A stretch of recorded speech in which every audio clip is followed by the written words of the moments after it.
CR101radio.com, podcasts, and more.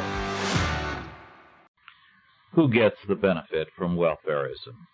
This is R.J. Rushdoony with a report on our threatened freedom. Poverty programs, as operated by federal, state, and local governmental agencies, are an expensive item for every taxpayer. The total cost as of 1980 was $200 billion every year. This is an indication of perhaps some kind of concern for the poor. But the question needs to be asked if it is any solution to the problems of poverty. A Temple University professor has pointed out, and I quote, "If we simply gave the money to the poor, each eligible family of 4 would get close to $40,000 a year," unquote. The poor, however, get no such income from our welfare agencies. In fact, their income from welfare in no way resembles the appropriations for welfare. According to a Hoover Institute economist, and I quote, "The poor are a gold mine. By the time they are studied, advised, experimented with, and administered, the poor have helped many a middle-class liberal to achieve affluence with government money," unquote. Obviously, some money must be spent to administer welfare. The problem is that these federal, state, and local bureaucracies are spending a disproportionate amount for administration, to the point where welfare programs are better for the welfare of the bureaucracies than for the poor. We should not be surprised that welfare has become a growth industry.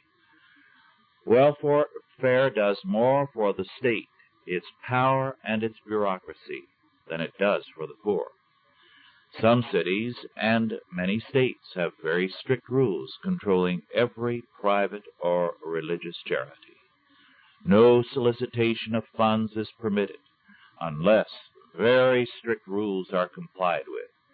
In other instances, groups not meeting the rules are put on a blacklist. Some of these rules are common sense requirements to prevent fraud. Others tend to be unreasonable. The important fact is that various state agencies would not qualify if a like set of rules were applied to them. There are abuses in the private sector, but these are few and exceptional, whereas the abuses on the part of statist agencies are commonplace and flagrant. More than a few writers of recent years, including George Gilder, have shown that welfarism is a detriment to the poor and a breeding ground of a large variety of social problems. To this we can add that it is now becoming apparent that the major beneficiary of welfarism has been a power-hungry state. In other words, it is the federal, state, and local agencies of civil government that get the real benefits from welfarism. The poor and the taxpayers are the victims of it.